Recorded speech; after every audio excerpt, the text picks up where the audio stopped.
Betrayal is one of the most painful experiences we can have in a relationship, whether it comes from deceit, infidelity, addiction, secrecy, or even broken promises again and again. It can feel deeply personal and it's shattering. While our instinct is to focus entirely on them, in Recover Your Soul, we're learning to turn the attention to ourselves, to the only place that we have control, which is our own awareness, our own healing, and ultimately our own release and awakening. As I prepare for the launch of my upcoming memoir, Recover Your Soul, A Spiritual Journey of Healing from Addiction, Codependency, and People-Pleasing, that will be out on April 13th. I'm so excited. I'm going to start to replay some of the episodes over the past 6 seasons that are going to be part of the supplemented suggestions as to how to deepen the understanding of the Recover Your Soul process as explained through my story. I've been through it, and I think that's why we are so connected. My story is your story, and we're learning how to heal together. Enjoy the episode. Welcome to the Recover Your Soul podcast and community, a spiritual path to a happy and healthy life. My name is Reverend Rachel Harrison. I started Recover Your Soul after having profound changes in my life from my recovery of alcoholism, codependency, people-pleasing, and control addiction. I was guided to share the tools and principles of spirituality and the Recover Your Soul process to help others transform their lives as mine was transformed. For us to overcome external circumstances, we need to turn the attention to ourselves, focusing on our inner change and healing. Positive results in our lives will follow.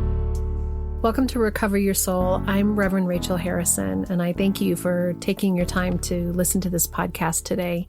If you're new to the podcast and maybe you've only been here this time or a couple times, welcome, welcome, welcome. This community is growing, and I really think of this as all of us doing this together, this soul journey. It isn't easy work, but when we support each other and we see each other like we do in the support group or on the Facebook page, we remind ourselves that we are not alone in this journey. And so many of us have walked through the door of codependency or Al-Anon or recovery, but ultimately we're putting all that stuff on the shelf and doing our own spiritual journey. We're turning the attention to ourselves and our own healing and learning how to stand in our fully resourced whole self. For today's episode, I'm going to hit a hot topic, something that I've been thinking about speaking on for a while. It's really come up because of some situations that are happening in my friends' lives, some situations that are happening in the lives of people that I do coaching with, and a lot around my own journey that I had with this situation, which is deceit and cheating. And this is a big topic. And I want to hit this from the soul recovery perspective. And I also just want to start off with the disclaimer that this is the soul recovery take on things. This is me, Rev Rachel. This is how I have perceived all of this through my spiritual journey and my way of seeing it through soul recovery. As always, with everything that I say, take what you need and leave the rest. And if something doesn't resonate with you or doesn't feel right, I'm not trying to tell you how it is or should be. I'm telling you my experience and offering it through what I now call soul recovery, because this is a hot topic. This is a trigger button for everyone. I want to start with a story in my own life, and I've only told this story one other time in the podcast, and it was actually came out of the blue, wasn't expecting it to come out in the recording that I did with Crystal Jakowski on her Breathe In, Breathe Out episode, which I then have also included in the episodes that you can listen to on the Recover Your Soul podcast. And she and I were just, openly talking about forgiveness and a variety of things. And this story about Rich and I came out when I wasn't expecting it. I'm actually going to tell that story, but I want to back up and start, as I often do in working on our soul recovery journey, with our own childhood and our own way that we grew up and the patterns that were created that we continue to fulfill in our own lives around what our parents were like, what our beliefs were, what was taught to us as being right or wrong. I found out when I was probably, maybe somewhere between 10 and 13 years old, that my father had not been faithful to my mom. And my parents had divorced when I was 7 or 8 years old. As you know, if you've listened to the podcast before, that there was a major hippie upbringing. I was raised in a way hippie way, right? My middle name is Little Flower, that I was born in 1970. And that my parents had moved to Santa Fe, New Mexico, because it was this land of the new spiritual journey. It was this open life. And my mom tells the story that she and my dad were having a conversation when I was about 1 year old. And my dad was sort of talking about some other friends who were having some issues over the wives not being okay with open marriage. And my mom realized that he was sharing that he thought that open marriage and open relationships were what he believed and how he wanted to be. As I talked about in the honesty episode, our family kind of did this thing where you didn't divulge information unless you were asked, but if you were asked, there was always truth. So in that moment, my mom tells the story of asking him, are you having relationships with other women? And of course, his answer was yes.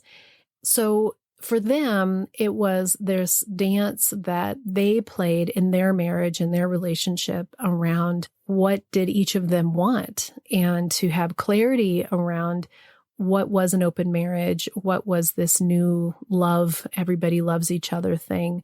But my mom shares that she really had this level of deceit that she felt in the fact that my dad was actually having an affair with her best friend.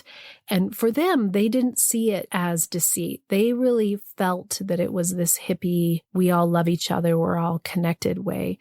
But that doesn't mean that somebody else doesn't feel it another way, right? And in soul recovery, what we're looking at is we're not judging situations as being right or wrong. We're not judging somebody as being good or bad. We're really taking all of that off, and we're allowing ourselves to be in our own feelings and giving other people permission to be in their own experience and their own feelings. So what's fascinating is that when my mom was telling me this story when I was, again, between 10 and 13 years old, she did this really amazing job of telling it as facts and not as pain. She has always been remarkable in this way, that she didn't come in and tell me what a piece of crap my dad was for this thing that he did. What she shared was two human beings that saw things in a different way and had different needs, different expectations, different values.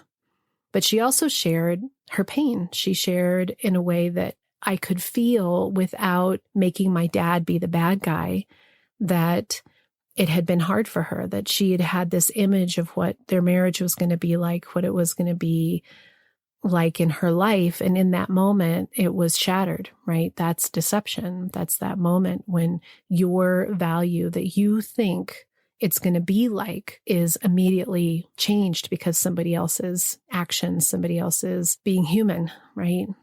And so it was an interesting time for me to learn this about my dad, because he was always having a girlfriend. You know, when I'd go to visit, it was always around him having a girlfriend.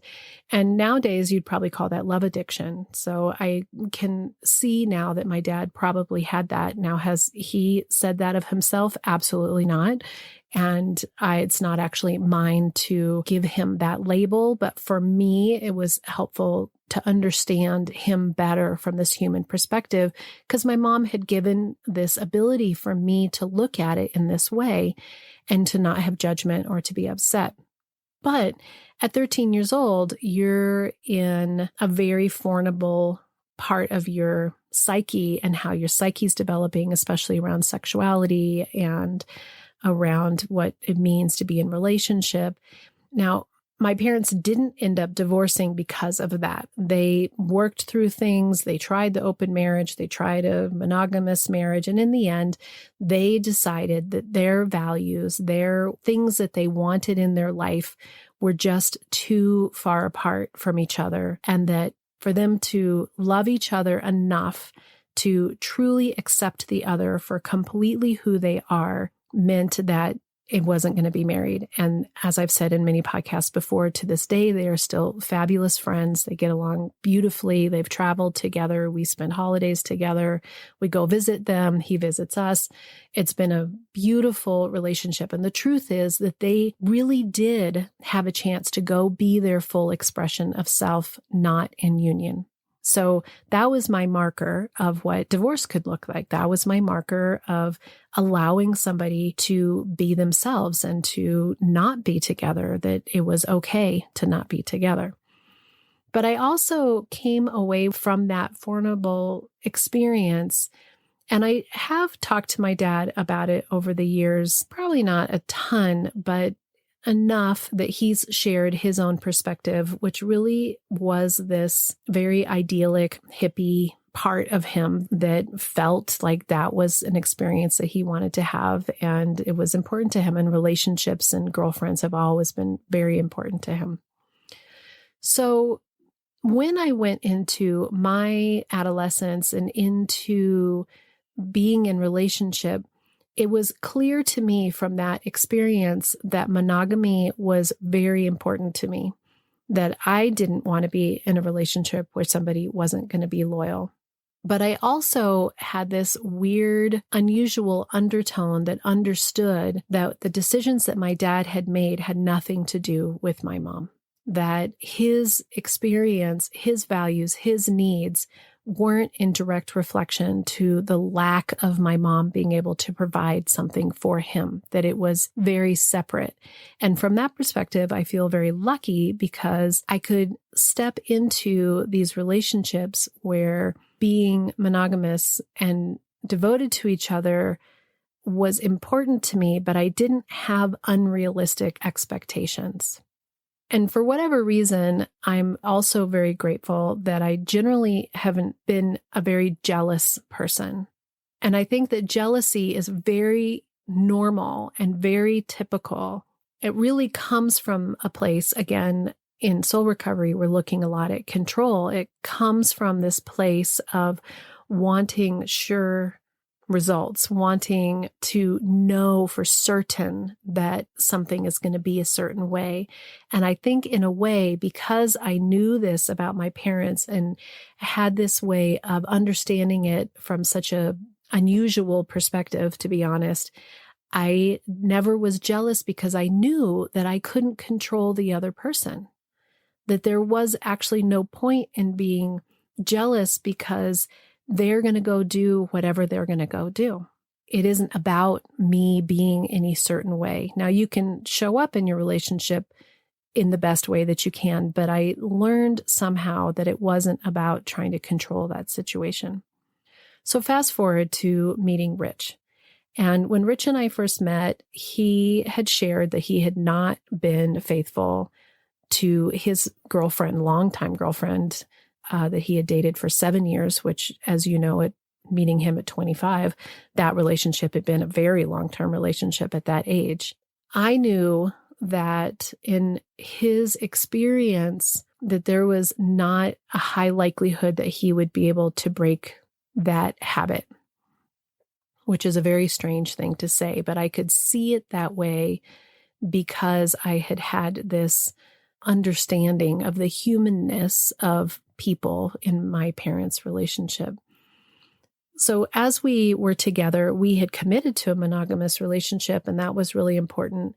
And for me, it was always really important, based on my experience, for me to always be the kind of person who's with the person I'm with, and to not cheat and to not have a wandering eye. And I had one of those situations that you have with parents when they've reacted some way that you react very differently the other way. So I had sprung very far over to this side of wanting to be very loyal because I could experience the pain that my mom had felt that she shared with me. And I didn't want to have anybody have to feel that. And I didn't want to participate in that. So when Rich and I met and found out that he had had this past history, and we decided that we wanted to get married, which I was ecstatic that he wanted to marry me, of course, I knew in the back of my mind that there would be at least one slip. I knew that it wasn't about me, Now, I say that, and I want you to know that I feel anybody who's going through anything like this or has gone through anything like this, it doesn't feel that way when somebody has a slip or when somebody is deceitful or somebody's stepping out. It is one thing to have these spiritual beliefs and have these knowings that we're all having our own experience, but we are deeply intertwined with each other. There is this level of trust. There is this level of expectation that is our humanness showing up. It is the truth of who we are as human beings. Being a spiritual being, having a human experience, doesn't mean that we bypass the incredibly deep and painful feelings that it is to be a human being. Having deceit and having somebody be unfaithful or lie to us is one of the most painful experiences that we can have as a human being. So even though I knew that there would be a moment when Rich would be tempted or have a slip, I didn't want it. I didn't want that to happen. And we had gone to that same therapist who we went to when I was pregnant with Alex, who had told us that we were alcoholics and then we had quit going. Well, prior to that, one of the things that we had been talking about was his ongoing friendship with his long-term girlfriend before me, who we are still actually really good friends with and is an important person in our life. But at that very moment, 28 years ago, he was not sure about how to be friends with her and also be friends with us. So he tended to have a friendship with her that was separate from me, and that was a problem for me. So even though I said that I didn't get jealous, I wasn't necessarily out of my mind jealous. I just knew that it wasn't healthy and it needed to have a correction. So in this counseling session with the therapist, she said just these incredible wise words. I should have known that we were alcoholics because she was so wise in everything else she said. But she said, marriage is complex and we all have unrealistic expectations of what we think our partner is supposed to be for us. And she said, it is absolutely essential that you are mindful in your relationships with people of the opposite sex, because there will be moments when you are not getting from your partner what you need or what you want, and that other person that you've been hanging out with, that other friend, will provide it for you at that moment. And in a moment of weakness, you'll step out because that's what you need as a human being, right? You need that need to be met. And that made sense to us at the time. And her suggestion was, if you want to be friends with this person, my suggestion is that you both are friends with her, that this having a separate friendship isn't healthy. And we heard that loud and clear. And she got invited into our life in a way that has been a beautiful friendship. So grateful for that friendship on a lot of different levels. And I was grateful that Rich really heard that there will be difficult moments. It is true that we can't provide for each other what the other person needs all the time, nor is it our job, to be honest, to be trying to fulfill every need or every want that that other person has. This is the part of us filling ourselves up first that is essential in our own lives and essential for healthy relationships. We are there to mirror for each other, to support each other, to be present for each other, to live together in a way that is healthy, but we cannot fill the other person's cup. We cannot be the one who does all the work, who is morphing and changing ourselves and trying to play some sort of game that will fill that person's role. That's not healthy for anybody involved.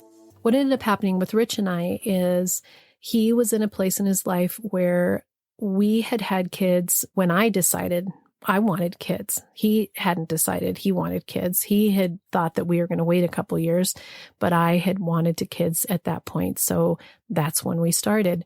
And he had to work really hard.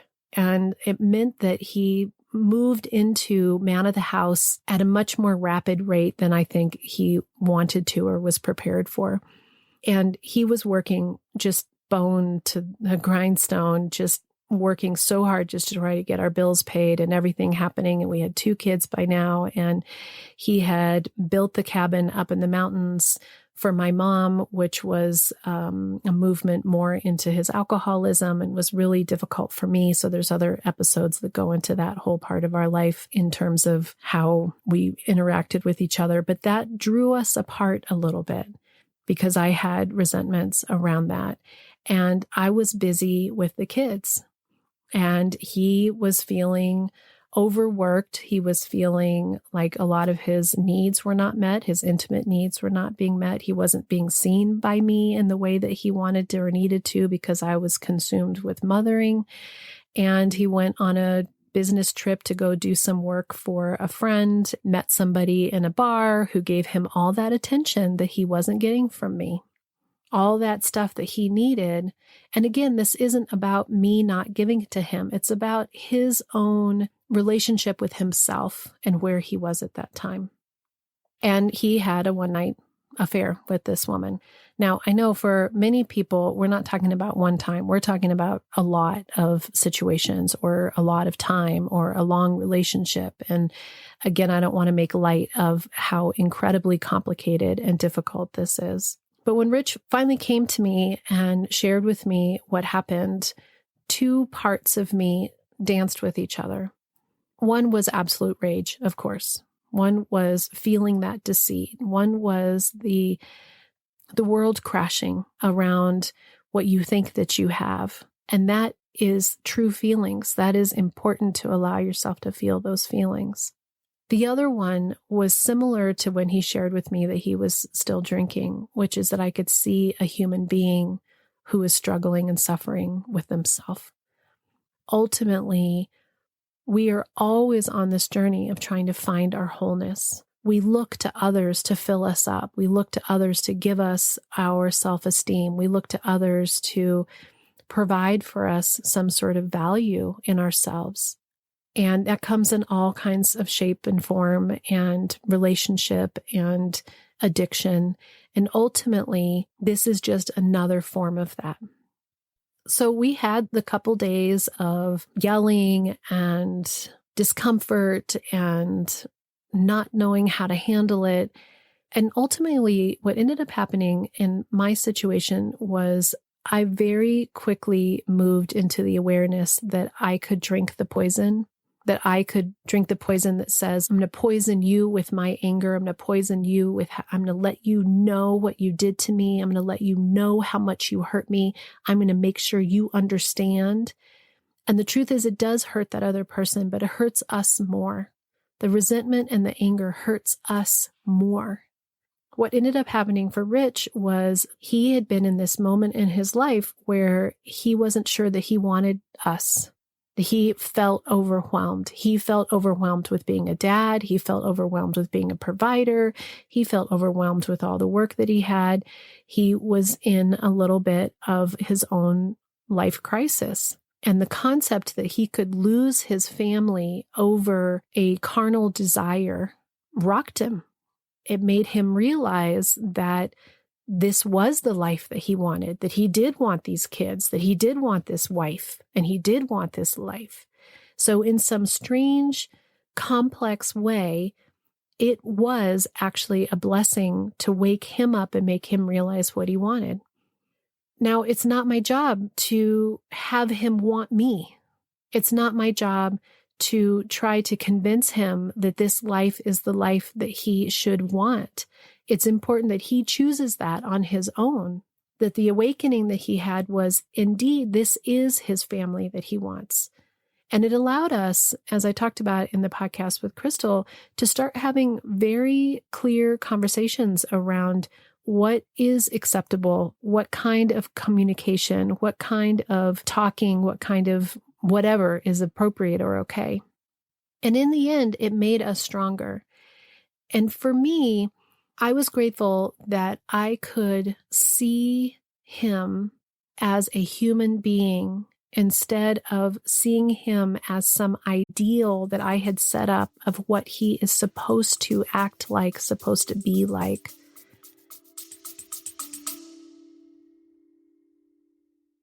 Recover Your Soul is so much more than just this podcast. It is a growing and thriving community, and I want you to be part of it. I want to invite you personally to join us for the first Monday of every month on Zoom from 6 to 7 p.m. Mountain Time for our open support group, or take a deeper dive into the Recover Your Soul process with others on the same path in the Recover Your Soul Circles group coaching with me. And if you want to commit to a weekend that will transform your life, join me in Colorado for a retreat. The events are open on the Recover Your Soul website to learn more and register. Together, we can do the work that will recover your soul. Now, deceit is incredibly damaging. So it isn't like the next day everything turns out great and you can forget that any of that stuff happened. I felt, again, fairly deceived when Rich came to me 2 times and said that he had been continuing to drink and not tell me about it for 2 years. Now, again, in a way, that's a level of cheating, not with another human being, but with a life, with a sense of himself that is different than what he's portraying at home. It's different than what he's participating or thinking that I think is happening. And again, in soul recovery, what we're looking at is we're looking at taking the need for somebody else to be for us what we need or want for us to be okay. And we're looking at our own feelings. So I can look at my own feelings. I can come back to step 1 in soul recovery, which is that I'm powerless over every single thing besides myself. And I can say, I'm powerless over his identity crisis. I'm powerless over what he needs that either in drinking or in this particular situation around what that was for him. The place that I can control is for me to stand in my integrity, to be the kind of person who comes from love and understanding, who can be the kind of person who can have curiosity of somebody else's life process and understand in a deep level, this is not about them doing something for me, but for them learning and growing and having their own awareness for them. Almost all negative behaviors that we do in our lives are our way of handling our own pain. And this is really around his own journey and his own pain. So if I can let go of this attachment that I have to him being for me the way that I want him to be, I come to my own power. I get to decide that I can be clear about what my boundaries are. I can ask for what I need.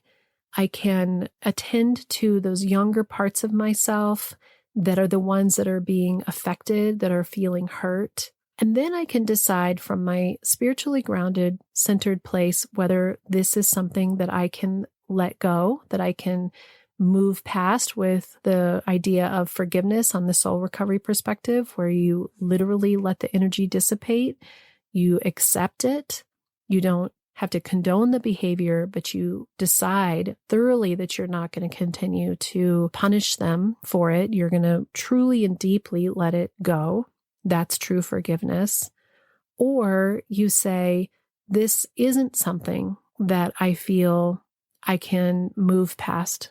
I am not comfortable with how this worked. I don't feel like it is a foundation of a relationship, and I don't feel like I want to stay in the relationship, that this deceit is too much. It's not one way or the other that can be written out in a book as if you follow one path and it gives you one direction, you follow another path, it gives you another direction. You are your individual self. But when you stop feeling like the other person's behaviors are a reflection of you and allow it to be a reflection of them and their experience, and you turn the attention to yourself and you come from your most fully resourced self, your most healed self, and you look at it from a place of compassion, and you look at it from a place of gentleness and tenderness, and you take deceit off the table and you see woundedness. you see somebody who's struggling and you turn the attention to yourself and you begin to heal your journey. You start to heal your path. You start to look at how you need and want to be in the world for you to be your fullest and most highest self. Just in closing, it isn't easy being in relationships, and it isn't easy actually being out in the world with humanity and all of the temptations that come in so many ways. But the more that we stand from this letting go of control place, the more that we have deep realization that we can't meet everyone's needs, that they can't meet all of our needs, and put our own way that we choose to see it as our number one priority, and let so much of our control stop driving us into the place that thinks that somebody else is the source of our pain, and come to the place where we choose our own path and we choose our own healing. And we also may choose to not stay in relationships. And if we choose to stay, we let go, we allow, we forgive, we see people truly as they are, we stop making people projects, and we open to both people being on their own path and hoping that we can support each other in a way that that path is leading us to our highest and best selves, so that we are each making the best choices we can to live in honesty, to live in gentleness, to not live from addiction, to not live from deceit, to not choose to do things that are hurtful to the other person.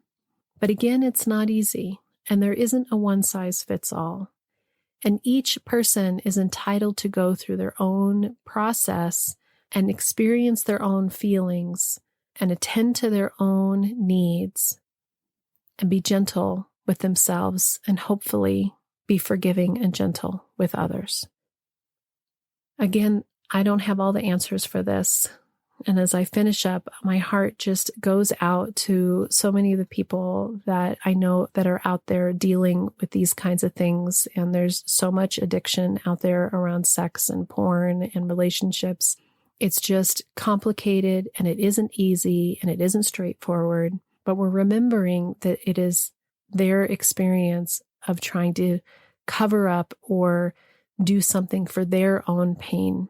And that we do our healing, we do our work on our self-esteem, we remember to keep our side of the street clean, and we come from a place of integrity in our own lives. And from that, we take our power back and we stand in our full strength. As I say all the time, if you need help working through anything that might be happening in your life that's like this and want some spiritual coaching support, feel free to reach out for a coaching session. There is so much inner work that can be done on ourselves that allows us to be able to handle these kinds of situations from our spiritually grounded, centered, adult, resourced place. And that's what I'm here to bring out and support in you. Until next time, namaste. Thank you so much for spending this time with me and being part of the Recover Your Soul community. If today's episode spoke to you and you'd like to connect with the community even more, I invite you to join us on the first Monday of every month for the free online support group on Zoom. It's from 6 to 7 p.m. Mountain Standard Time, where I share a little bit more on the Recover Your Soul journey, and then we break into small groups. You can register at recoveryoursoul.net, and if you've registered in the past, be on the lookout in your promotions folder for the reminder email and link. I'd also love to invite you to listen to the Recover Your Soul bonus podcast every Friday, either as an Apple Podcast subscriber or as a Patreon member. On Patreon, you can become a free member and have access to new episodes for the first week, or you can support this community with the tier that you choose. You can also follow me on social media, Instagram, Facebook, and join the private Facebook group for more connection with this amazing community. I hope you'll visit the website recoveryoursoul.net, and you can sign up for emails so that you can be up to date with everything that's going on, and maybe even join me for a retreat someday. Lastly, I thank you for sharing this podcast and community with anyone that you think that might enjoy or learn from it. I also thank you for giving me 5 stars on any platform that you listen to and writing a review so that others can find the Recover Your Soul community too. Until next time, namaste. The Recover Your Soul podcast and its content is for educational purposes only and is not allied or representative of any organizations or religions. It's based on the opinions and experience of Reverend Rachel Harrison. Recover Your Soul claims no responsibility to any persons or entity for any liability, loss, damage, or cause alleged to be caused directly or indirectly as a result of its use. Applications or interpretations of the information represented herein. Take what you need and leave the rest.